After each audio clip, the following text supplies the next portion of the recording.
um verdadeiro seminário no ar. Debate Melodia. Você vai ouvir pastores de diversas denominações emitindo opiniões que podem esclarecer, polemizar e até mesmo questionar suas convicções. Debate Melodia, com Gilaelson Santos e convidados. As opiniões e comentários dos convidados deste programa são de responsabilidade exclusiva dos mesmos, não representando necessariamente o ponto de vista desta emissora. A partir de agora, Debate Melodia.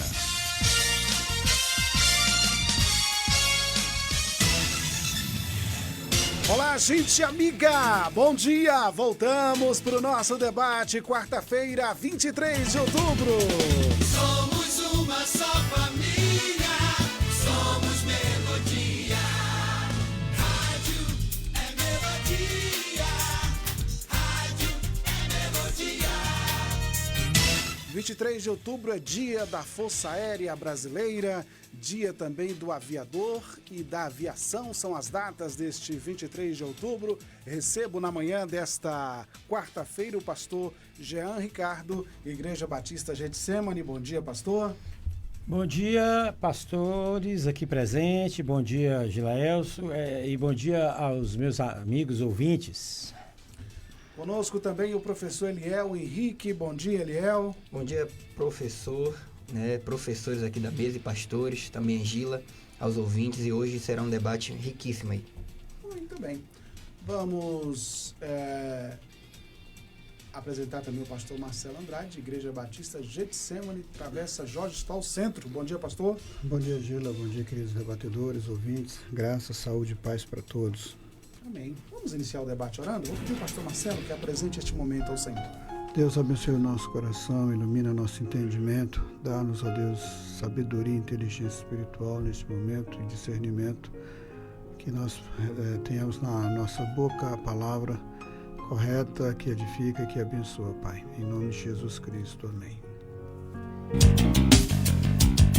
Pesquisa do dia.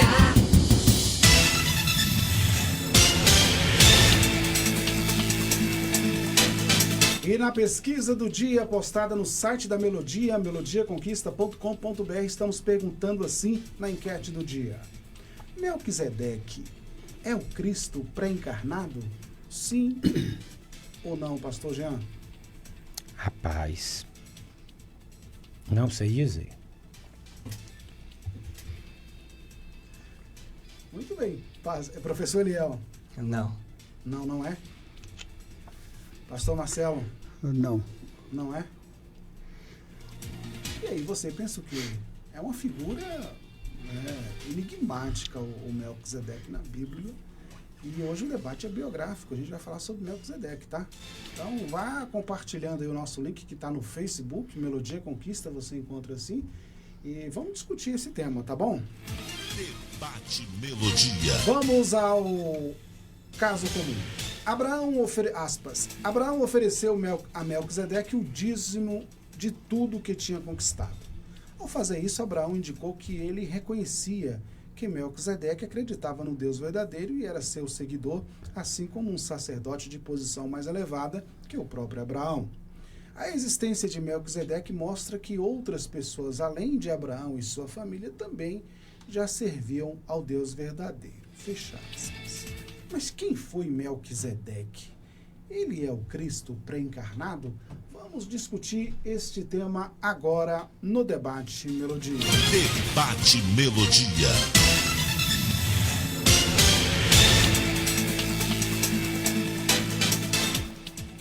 Vamos lá, eu vou começar aqui com esse texto de Hebreus 7:3, que já começa aqui, de fato, fazendo a gente pensar. O texto diz em Hebreus 7:3, sem pai, sem mãe, sem genealogia, não tendo princípio de dias, nem fim de vida, mas sendo feito semelhante ao Filho de Deus, permanece sacerdote para sempre. Essas informações não são características de uma divindade, pastor Jean? Pois é, por isso que eu disse que eu não tinha como responder. Fechar a questão sobre Melquisedeque é muito perigoso, porque existem várias teorias de quem seria Melquisedeque. Uma delas é que Melquisedeque seria Sem, né? O Shem. Mas na época de Jesus, ali, um pouco antes, havia uma crença corrente, sobretudo naquela seita, aqueles que batizavam também, essênios, sobretudo sobre os essênios, de que Melquisedeque seria o juiz no juízo final. Então nós temos algumas informações. Por exemplo, ele não tinha pai nem mãe, ele vai julgar o mundo, né? Era o conhecimento corrente que havia na época. Quando se escreve a carta aos Hebreus, se compara Jesus à figura de Melquisedeque, para dizer que o sacerdote de Jesus é maior do que o Levítico, provavelmente alguém devia estar questionando o sacerdote de Jesus por ele não ser da tribo de Levi. Acredito que acho que alguém questionava.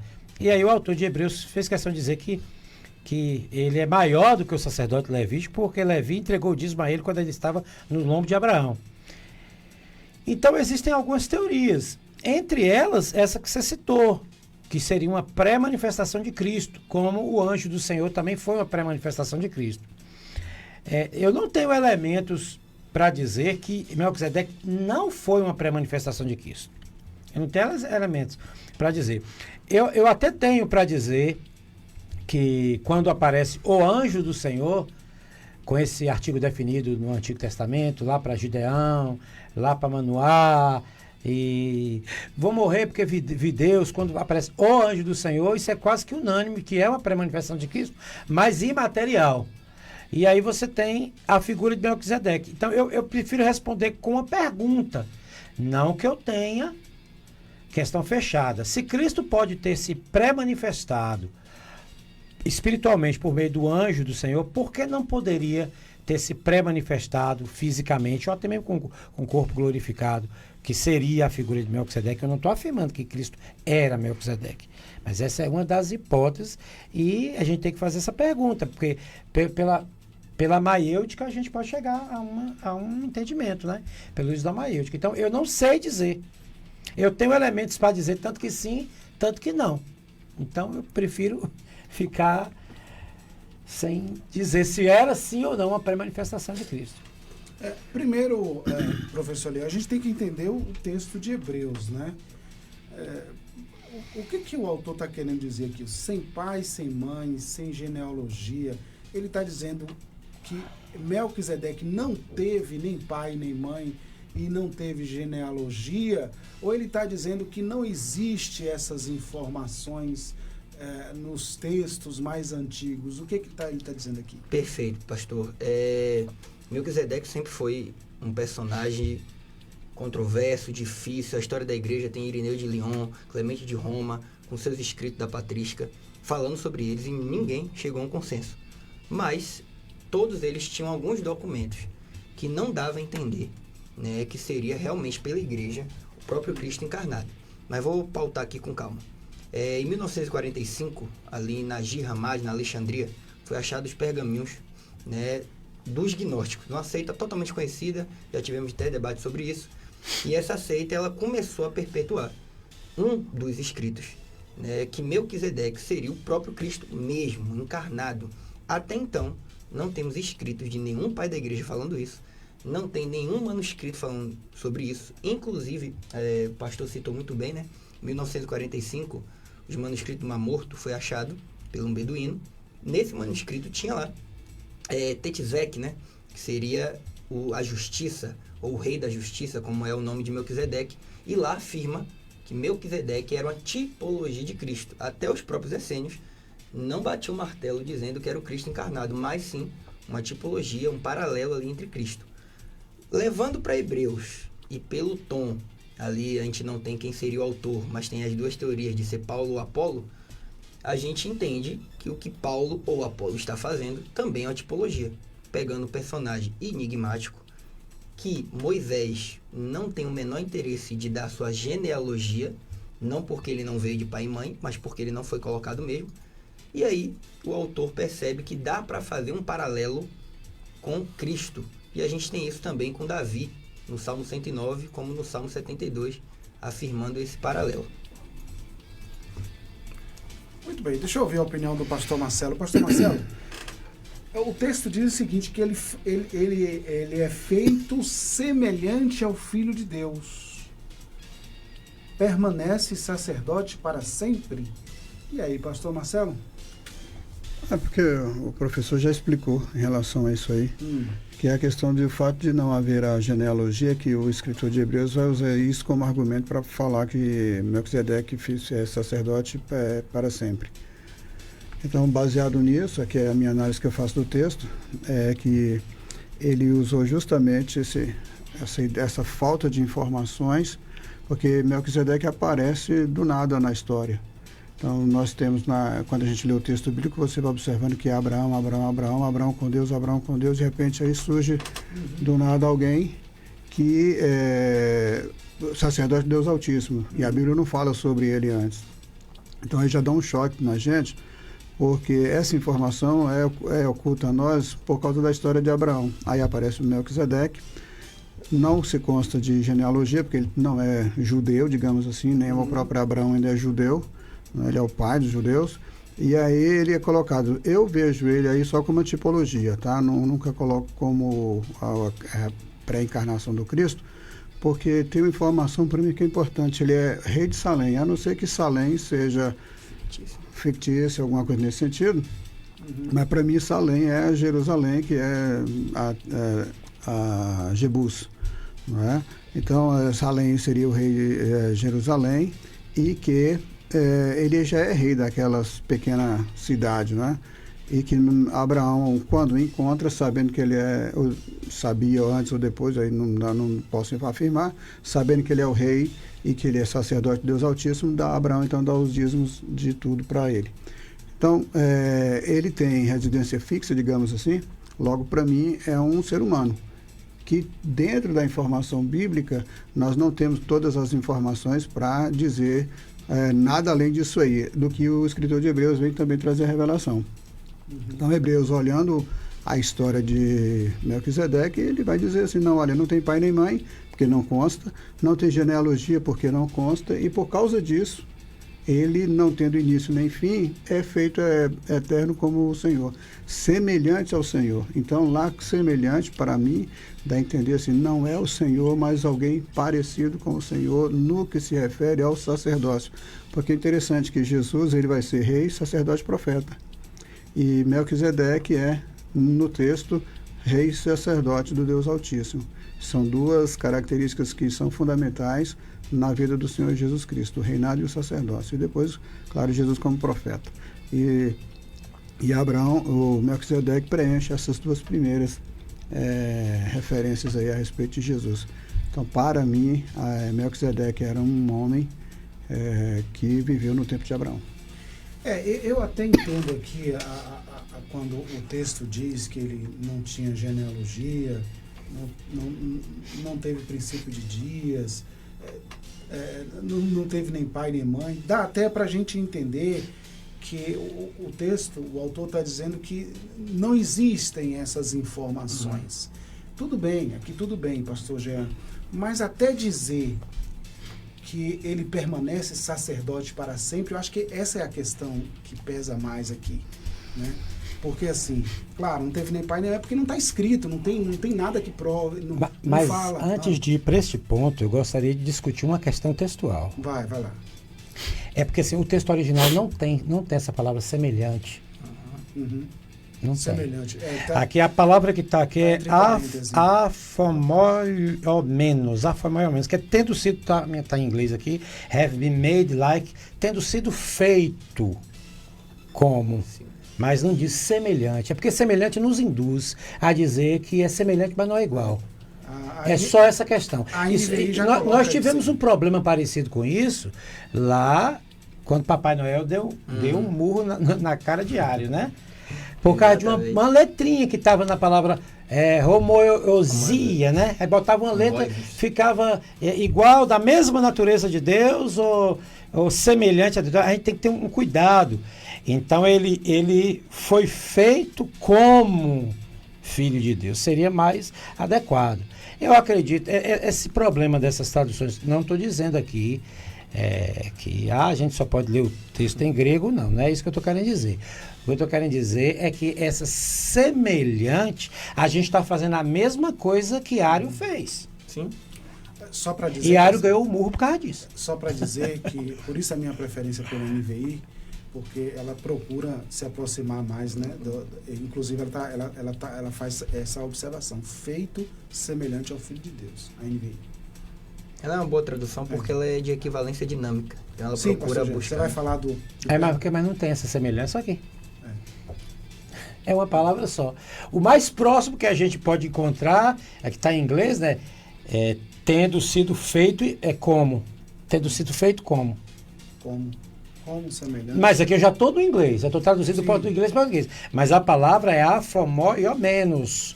E aí, se a gente for aqui, no que diz respeito, simulate, make like to, entendeu? Assimilação, está muito próximo com igual. Igual está mais próximo desse termo do que semelhante. É o que eu estou te falando, a gente está usando o mesmo argumento que Ário utilizou para comparar Jesus a Deus, e Ário ganhou o murro, e hoje a igreja é atanasiana por causa dessa palavra. Eu não estou dizendo que Ário estava certo, mas nós estamos fazendo a mesma coisa que ele fez. Então, esse é o grande problema. Por isso que eu não fecho questão em cima de Melquisedeque. Porque se eu não fecho questão em torno de Melquisedeque, por isso, porque vou dar um exemplo. Jetro também era sacerdote. Você vê que fora da região tinha. Jetro também era sacerdote. É porque ali na cultura cananeia havia uma galera que isso aqui, irmãos, vocês que estão me escutando não vão escandalizar, mas eu não posso deixar de falar. Havia uma galera que cultuava o deus El. E outra galera que cultuava o deus Yahweh, vamos dizer assim, que a gente traduz para Yahvé. Aí houve meio que a palavra que eu vou usar é forte, mas houve uma espécie de sincretismo para fundir os dois e ter a consciência de que só existe um Deus, né? E Jetro era sacerdote em Midian, mas Jetro não tinha essas características que Melquisedeque tinha. Não foi dispensado a Jetro esse respeito, essas características. Então é por isso que eu literariamente, do ponto de vista teológico, nós não temos elementos, nós temos escolas. Por exemplo, pastor, vocês defendem a escola de que era um sacerdote, um rei de Salém, que tinha um ministério monoteístico, que talvez ali marcou a fase monoteísta de Moisés. É uma linha doutrinária. A outra é que seria uma pré-manifestação, não é encarnação. É uma pré-manifestação. Porque quando a gente fala pré-encarnação, a gente já está induzindo que Jesus teve várias encarnações. E aí quem vai dizer isso são os hindus, das quais Melquisedeque seria uma delas. Mas responde essa questão, por que ele permanece sacerdote para sempre? Justamente por isso, né? Aí que está o problema, né? Talvez. Acho que a questão mais pesada é existe uma terceira linha que indica que Melquisedeque, na verdade, ele é uma tipificação de uma escola sacerdotal. A escola de Melquisedeque, que não depende de genealogia, não depende de sangue. É como se, por exemplo, vou dar um exemplo aqui para você. Jesus aparece agora para um muçulmano em sonho, coisas que estão acontecendo hoje. O muçulmano não foi ordenado a pastor, esse que se converteu em casa tendo sonho. Não foi ordenado a pastor, não é da linhagem levítica, mas ali na casa ele se converteu e a partir daquele momento ele começou a anunciar Jesus Cristo. Ele seria sacerdote segundo a ordem de quem? A Ordem Batista Nacional? A Ordem Batista Brasileira? A Ordem Levítica? Não. Seria uma ordem Melquisedeque. Existe uma terceira escola minoritária, claro, que entende que Melquisedeque, na verdade, é uma escola sacerdotal. Uma escola sacerdotal que não depende de vínculos sanguíneos, mas sim da conversão. Que o autor de Hebreus diz tudo isso aí para dizer que a conversão é que é mais importante do que o vínculo sanguíneo. E o pastor Marcelo continua acreditando que foi Paulo que escreveu Hebreus, né?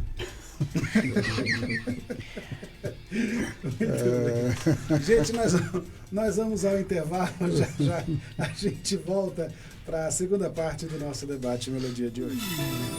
Começo agradecendo a quem sempre esteve comigo para que eu pudesse seguir em frente. A você, que me ensinou que o amor corre nas veias e precisa ser compartilhado. Saúde! Agora eu agradeço mais uma vez a você, que é doador de sangue, por tudo que vivi e ainda vou viver. Sua doação realiza sonhos, une pessoas, faz a diferença. Procure o Hemocentro e doe sangue regularmente. Você doa, a vida agradece. Ministério da Saúde, Governo Federal, Pátria Amada, Brasil. Quarta é dia de feira no Brasil Atacarejo. Frutas, verduras e legumes, tudo fresquinho, tudo de primeira e muito mais barato. Cebola amarela ou cenoura vermelha, quilo 1,75. Banana prata, quilo 2,99. Ovos brancos pente com 30 unidades, 13,49. Ofertas válidas até quarta, 23 de outubro. Quarta na feira no Brasil Atacarejo, com qualidade e economia de todo dia. Brasil Atacarejo, esse é mais barato, esse é nosso. Sintonize-se na RBG Bolsas, a loja que traz um mundo de acessórios para você, com uma gama impressionante de opções, desde elegantes mochilas até pastas práticas, necessaires, malas versáteis, carteiras sofisticadas e até mesmo bolsas para bebês adoráveis. Temos tudo o que você precisa para complementar seu estilo único. Mas a RBG Bolsas não é apenas sobre acessórios. Podemos tornar seus momentos especiais únicos. Oferecemos personalização que ultrapassa o comum. Criamos produtos personalizados, desde brindes para sua instituição até acessórios que contam a sua história. Ligue no Zap 779-8802-0319 e fale com nossa equipe apaixonada. RBG Bolsas, onde cada peça conta uma história. Venha criar a sua na RBG Bolsas.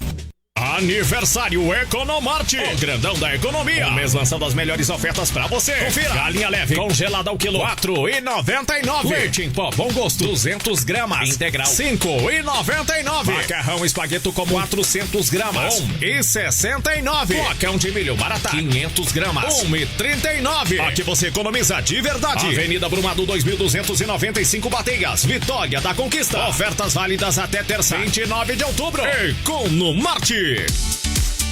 Tá precisando de sobremesas de qualidade? Venha para SK Trufas Doceria e Confeitaria. Servimos trufas no atacado e varejo, amendoim no atacado e varejo, doces para aniversários, bolo decorado e doceria em geral. Todo dia na SK Trufas tem novidades, como copo da felicidade, bolo de pote, bolos caseiros, bolos vulcão, entre outros. SK Trufas. Fica na Rua do Triunfo 261, no centro. Fone 779-9822-2660 ou nos acompanhe pelo Instagram @SKTrufas. Voltamos a apresentar Debate Melodia.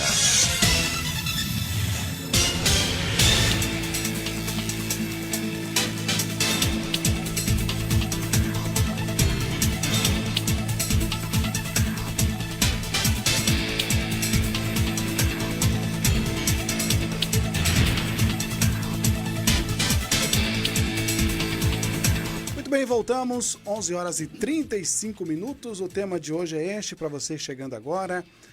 Quem foi Melquisedeque? Ele é o Cristo pré-encarnado? E aí, qual a sua opinião? O texto mais polêmico, vamos dizer assim, está em Hebreus 7:3, né? Que diz que ele não tem nem pai, nem mãe, nem genealogia, não tendo princípio de dias, nem fim de vida, mas sendo feito semelhante, ou como, disse o pastor Jean, como ao Filho de Deus, né? Bom,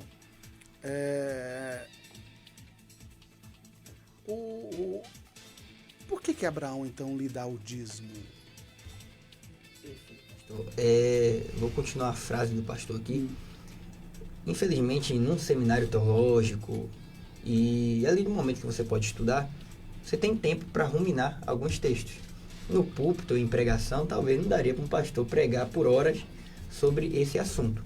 Então, quando você vai ali para um seminário, a gente estuda alguns detalhes interessantes, que é, como o pastor citou muito bem, em volta ali dos personagens principais da Bíblia, Abraão, Noé e todos os outros personagens que a gente vai vendo ali em Gênesis, tá rolando em outras culturas uma vida também, não é só ali no texto que estamos lendo.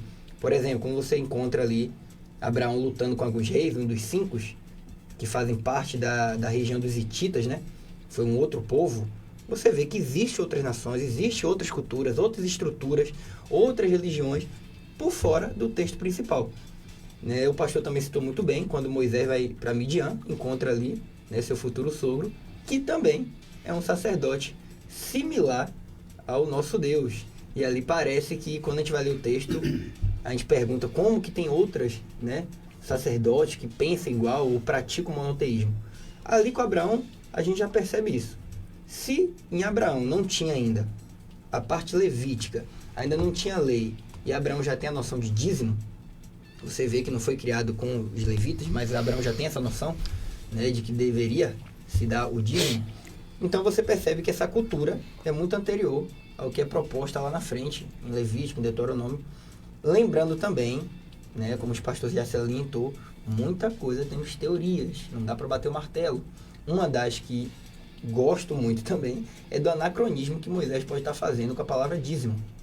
Né? Moisés não está escrevendo ali para um povo de um período anterior, mas posterior a todos os acontecimentos ali.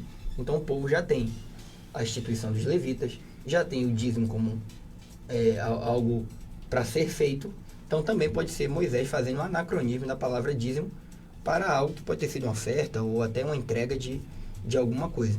Então, infelizmente, Melquisedeque é realmente um assunto ambíguo, não dá para se bater o martelo, nem desse momento aí específico de Abraão, nem do momento posterior que se encontra em Hebreus.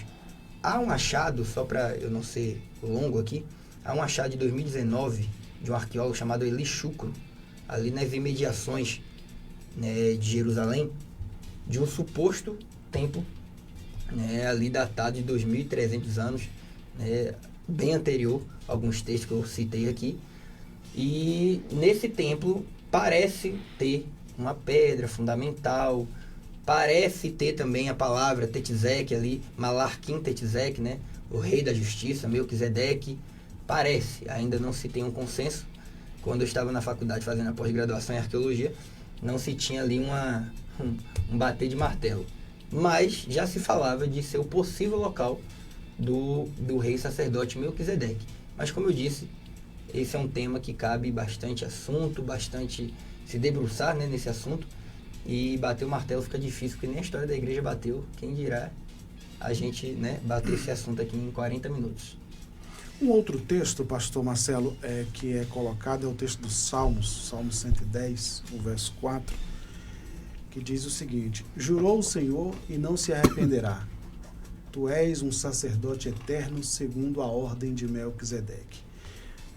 Alguns dizem que a menção a Melquisedeque neste texto aqui, ela é messiânica, porque ninguém mais, nenhum sacerdote de Israel foi segundo a ordem de Melquisedeque. Por isso atribui essa menção aqui a Melquisedeque como uma menção messiânica. E aí, pastor? Bom, eu penso que esse salmo aí já estava avisando ou informando que viria um novo sacerdócio, porque o sacerdócio vigente era o de Arão. E Hebreus mesmo vai explicar sobre isso, quando ele diz aqui no 7:11, ele diz assim: portanto, se a perfeição fosse alcançada pelo sacerdócio levítico, pois por meio dele o povo recebeu a lei, qual seria a necessidade de surgir um outro sacerdote, segundo a ordem de Melquisedeque, não conforme a ordem de Arão?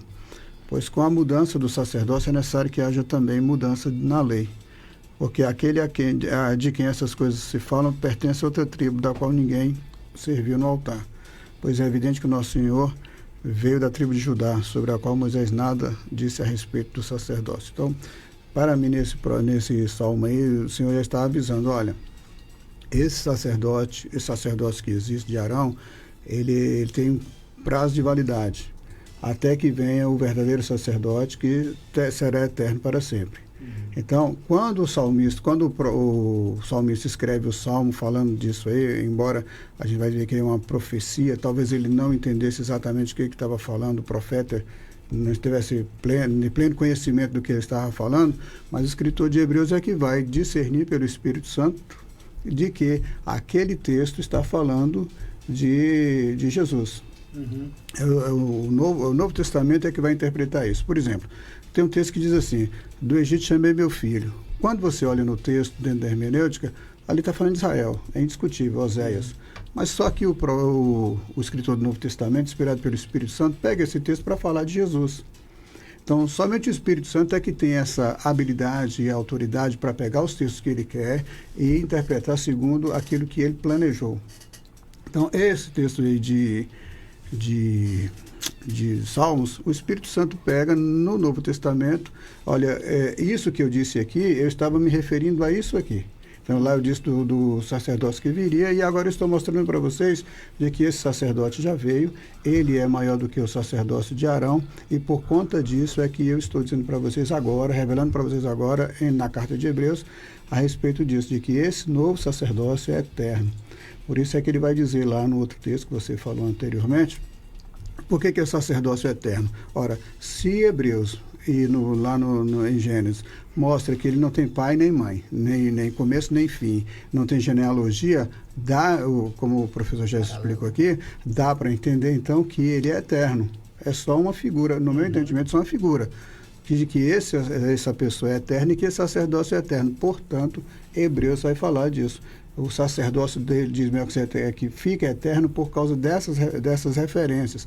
Mas é uma figura no texto bíblico de que Jesus Cristo também teria um sacerdócio eterno. Então ele só faz uma figura, mas a gente sabe quem é o pai de Jesus e quem é a mãe de Jesus. Então, se vale lá no Velho Testamento não ter pai nem ter mãe, então nós temos Jesus como pai e mãe, ou com referência paterna. Então talvez Jesus não seria eterno, mas só que por inspiração do Espírito é que a gente sabe que Jesus não foi gerado por pai humano, mas pelo próprio Deus, e que Maria é a mãe terrena, porque Jesus precisava de uma referência humana para nos representar diante de Deus. Olhando isso aí, então dá para entender que o sacerdócio eterno de Melquisedeque não tem a ver com ter pai e mãe, não ter começo e fim, mas apenas uma analogia que o escritor faz para mostrar para a gente que o sacerdócio de Jesus é eterno, assim como figuradamente de Melquisedeque também era.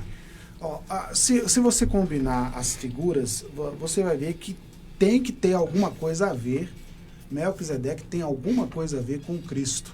E aí cabe as interpretações para dizer o que, de fato. Porque se você pega aqui, por exemplo, Salmo 110, o 4, que eu li agora, vou ler de novo.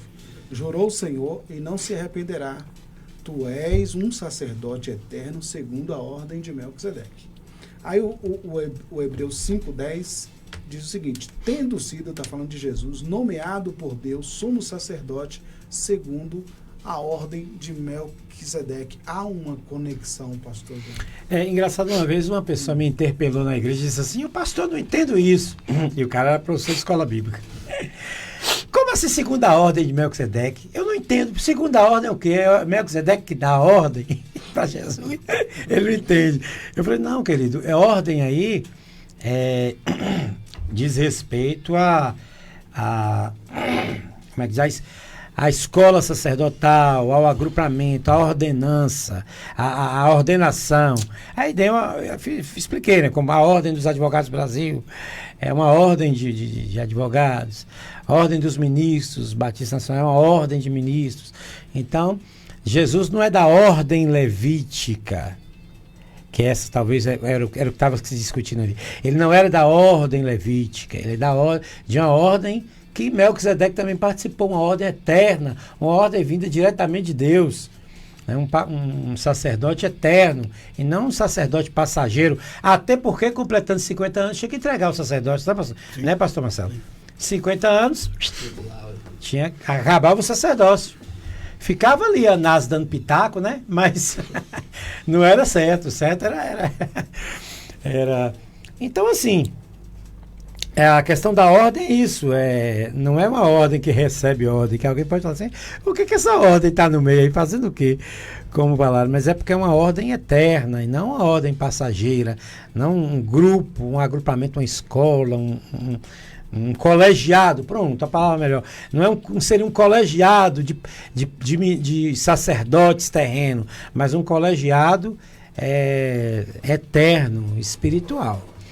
Agora, eu só queria elaborar um pouco sobre essa questão de dízimo aqui, para não ficar é um pouco confuso, viu, professor? Sim. Veja bem, o dízimo, como você bem disse, que a noção, Abraão deu o dízimo de tudo a Melquisedeque, é décima parte mesmo. E já na lei mosaica, o dízimo é uma espécie de um gênero maior chamado oferta. As pessoas hoje acham que não, acabou o dízimo. Hoje é só oferta. Então ficou pior, porque as ofertas que tinha no Antigo Testamento, tinha várias. Inclusive tinha 3 dízimos diferentes. O dízimo regular, o dízimo da colheita e um outro terceiro dízimo que eu não lembro, o dízimo dos levitas. Eu sei que se apurasse tudo, era muito mais, ia dar uns 36%. E quando instituíram o rei, ainda teve mais um dízimo. Então praticamente metade. Então existem várias ofertas, dentre elas uma que se chama dízimo. E aí o pessoal está pegando agora, eles não entendem. Eles acham que, não, hoje é como se a oferta tivesse que ser algo menor. Entendeu? Não, a oferta é o gênero. Que oferta é essa que você está entregando? Essa é o meu dízimo. E que oferta é essa? É uma oferta de gratidão. E essa é o dízimo do rei. Então você para por aí. E esse é o dízimo do leviato, dos levitas. E esse é o dízimo da colheita anual. Aí o cara ia lá e anotava, isso aqui é o dízimo e tal. Que oferta é essa? Né? Só para deixar claro isso. Muito bem. Até mesmo a tradução que diz que ele foi feito semelhante, né? Porque aí coloca essa dúvida que Melquisedeque era o Cristo e tal. Até o texto que diz semelhante, semelhante, não é o Cristo, né? O texto não diz que ele é o Cristo, né? Aliás, Hebreus é o único autor neotestamentário que fala sobre Melquisedeque, né? Nenhum outro autor acho que fala sobre essa figura. Agora, como é que a gente pode entender essa questão dos sacerdócios, professor Eliel? O sacerdócio de Arão retrata um sacerdócio provisório e o de Melquisedeque já retrata um sacerdócio eterno para se desaguar em Jesus? Como é que é? Perfeito. O próprio autor de Hebreus, ele deixa claro que agora, com esse novo sacerdócio, mudaria tudo. Muda a lei, muda sistema, muda estrutura. E então, realmente, quando ele quer fazer esse paralelo com Melquisedeque, de novo, na visão que estamos acompanhando, que não é literal, Jesus lá, ele não quer enfatizar algo místico, mas que realmente, quando Cristo vem, ele não é que vai anular, como alguns falam, não, Cristo veio para acabar com toda a lei, não cumpriu nada. Pelo contrário, ele cumpriu, mas veio ressignificar o que realmente era para ser feito diante da lei de Deus. Então, quando ele vem com esse paralelo, agora o novo testador, que é Cristo, ele realmente rompe com toda a lei que tinha Abraão ali, né, de Arão ali, perdão, para que realmente agora quem tivesse em Cristo também tivesse debaixo da lei e tivesse da ordem de Melquisedeque. E até um paralelo que você falou aí sobre tradução, pastor Gila, a gente tem que tomar cuidado, o ouvinte também, que existe N traduções hoje em dia, de equivalência dinâmica, literalista, dinâmica parcial, formal. O que são essas versões? São versões que se aproximam um pouco melhor do hebraico e do grego e do aramaico, que são os originais da Bíblia, e outras, elas fazem uma paráfrase. Ou seja, ela pega ali o texto original e tenta se adequar ao que a gente conhece da nossa época. Então o pastor fez uma leitura ali do inglês, é o que a gente vai ter até de proximidade melhor, né? Ali do hebraico, do aramaico. Então algumas traduções que o ouvinte estiver usando, talvez vai mudar palavras, vai mudar frases inteiras, sentido.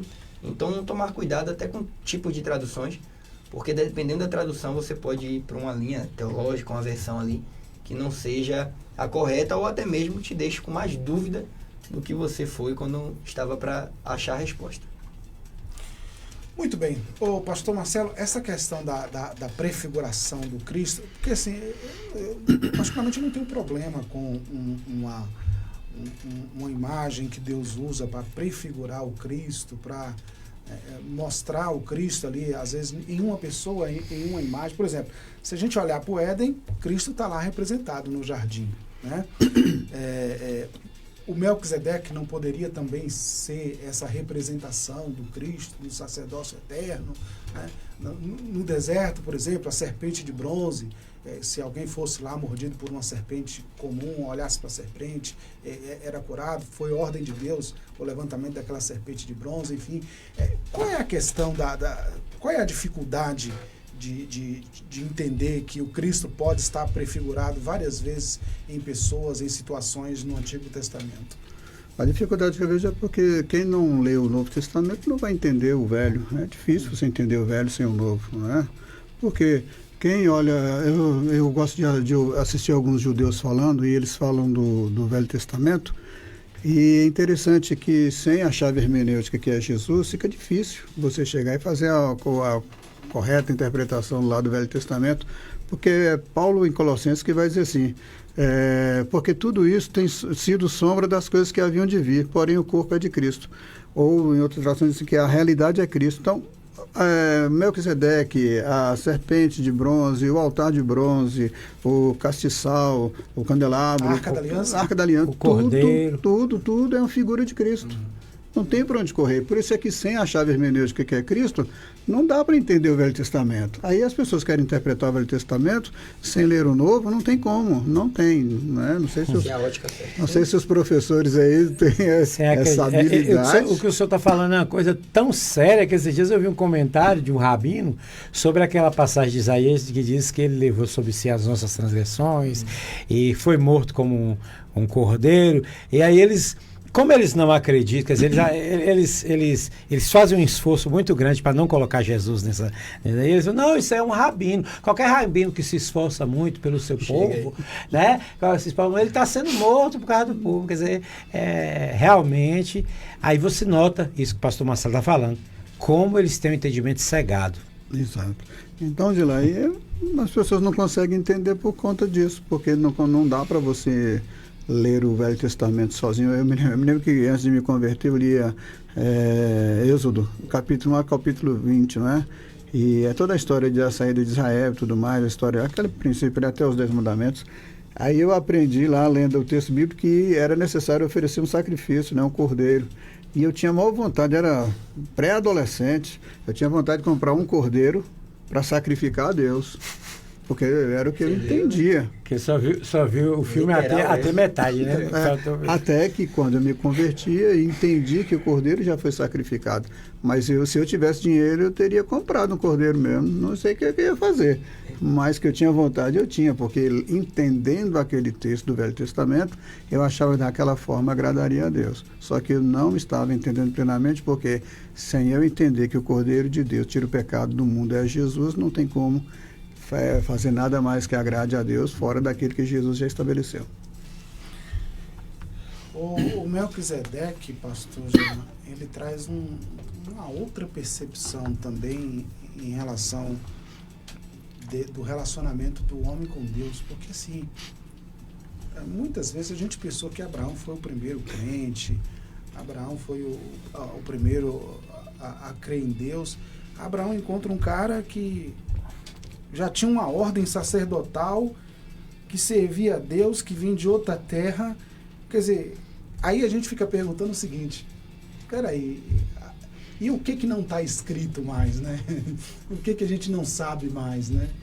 É aquela história do Deus desconhecido, né? Que os gregos e os romanos tinham, que eles disseram assim, olha, a gente não sabe, pode ser que porque eles veem aquela coisa, os deuses foram feitos pelos titãs, e quem fez os titãs? Aí, pode ser que exista algum deus, assim, que a gente não conheça ainda, e que seja todo poderoso e tal, então vamos deixar um altar aqui para esse Deus desconhecido, que vai que, né?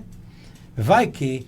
Então você, por exemplo, você consegue ver Deus, o nosso Deus, na perspectiva platônica, na perspectiva socrática. Você vê claramente, se você tira Deus da equação socrática, e Sócrates não era uma pessoa que foi catequizado pelos judeus. Então você vê coisas acontecendo mas sobretudo Platão mesmo, né? E essa coisa da metafísica, a importância da metafísica, que até Kant veio ressaltar que não existe ética sem uma perspectiva do metafísico. Então, será que outros povos não chegaram a essa mesma conclusão, sem ter o Deus judaico-cristão na equação? Né? É uma pergunta a se fazer. É aquele livro, né, o Fator Melquisedeque, que fala sobre isso, exatamente sobre isso. sobre Deus se manifestando a outras culturas. Aí Abraão encontra ele. Não, só um parênteses. Depois você dá uma olhadinha na cosmogonia Tupi-Guarani sobre a criação. É praticamente a mesma da Bíblia. A do candomblé. O pessoal fala, a do candomblé é a cosmogonia, né, que só se chama candomblé no Brasil. Na verdade, na África tem outro nome. A cosmogonia lá africana, que deu origem ao candomblé, é praticamente a mesma que você vê na Bíblia. Estou falando do candomblé, não da Umbanda. Umbanda é outra história. E do Tupi-Guarani também. Mas, rapaz, a do Tupi-Guarani praticamente copiou e colou da Bíblia. Sem os caras nunca ter lido a Bíblia na vida. Professor Leal, para a gente fechar aqui. Então, assim, um cara que vem de uma ordem sacerdotal desconhecida, Abraão lhe dá o dízimo, ele abençoa Abraão. O texto diz que ele abençoou Abraão. Abraão recebe a bênção e já tinha uma teologia, já tinha um relacionamento com Deus, enfim, quer dizer, e a gente, de onde vem esse cara? Então, novamente, gostei muito da palavra do pastor. Antes daqui no intervalo, a gente estava comentando sobre isso. Tem muita coisa na Bíblia que não está ali descrita de forma histórica, mas a gente tem pormenores de outras culturas que a gente pode ler, pode aprender. Como eu falei aqui, se você for pegar livros sobre os hititas, os sumerianos, você vê essa fagulha de Deus em outras culturas. Então não é de se espantar de que ali pode ter havido um outro personagem anterior a Melquisedeque que foi passando esse ensinamento. Até porque, novamente, quando a gente vai olhar para outras culturas extra-bíblico, tem um paralelo fortíssimo com todo o ensinamento que a gente tem na Bíblia. Muito forte. Assim, aí eu lembrei que Deus falou para Elias, né? Eu tenho 10 mil ainda que não se dobraram. Mas 10 mil de onde? Eu não conheço esses 10 mil. Talvez a referência não é nem própria de... Aí, assim, Deus está trabalhando, mas eu não estou vendo, eu não tenho noção disso. Por exemplo, a noção que a gente tem sobre o trabalho de Jesus é que os de Jesus eram aqueles ali, aquelas mulheres, aqueles discípulos ali e aquela multidãozinha que andava com ele. Mas aí, certo dia, aparece lá os discípulos, nós vimos uns caras ali falando em teu nome lá. Quer dizer, não, esses caras são meus. Porque quem não é... Quem comigo não ajunta, espalha. Quem comigo não ajunta, espalha. E quem não é contra mim, é por mim, né? Mim, é contra mim. Então, assim, de onde vem esses caras, né? Já estavam falando de Jesus. E esse é só um fator, pastor Gila, que é interessante, pra gente ver que a gente não é tudo isso e sempre tem alguém em outros lugares também fazendo. A gente não é exclusividade. Ou melhor, não. E a gente não tem o monopólio de Deus. Nenhum. Né? Então, há igrejas que pensam assim, né? Só elas são de Deus. Ou doutrina assim, né? Pensar é até legal. O problema é quando vai doutrinar. Quando doutrinar é mais complicado. Para fechar, pastor Marcelo? Só um versículo, Malaquias 1:11. Contudo, meu nome, estou lendo na versão NVT. Contudo, meu nome é honrado de manhã até à noite por pessoas de outras nações. Em todo o mundo oferece incenso e sacrifícios puros em minha honra, pois meu nome é grande entre as nações do Senhor. Aqui poderia ser judeus espalhados pelo mundo, mas também pode ser pessoas pagãos que conheceram o Senhor e adoravam a Ele em seus ambientes lá. As duas interpretações podem ser assim.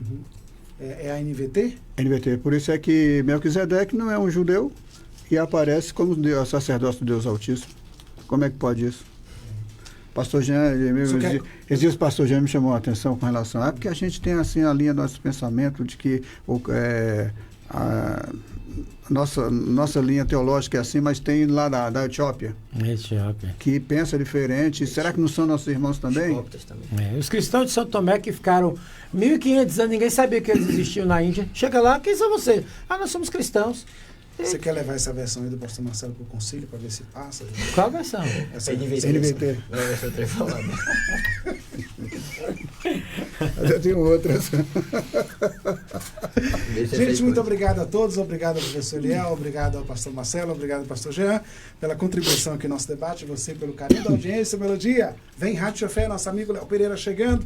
E o debate Melodia fica assim, amanhã, quinta-feira, 24 de outubro, se o Senhor Deus nos permitir, estaremos de volta para mais um Debate Melodia.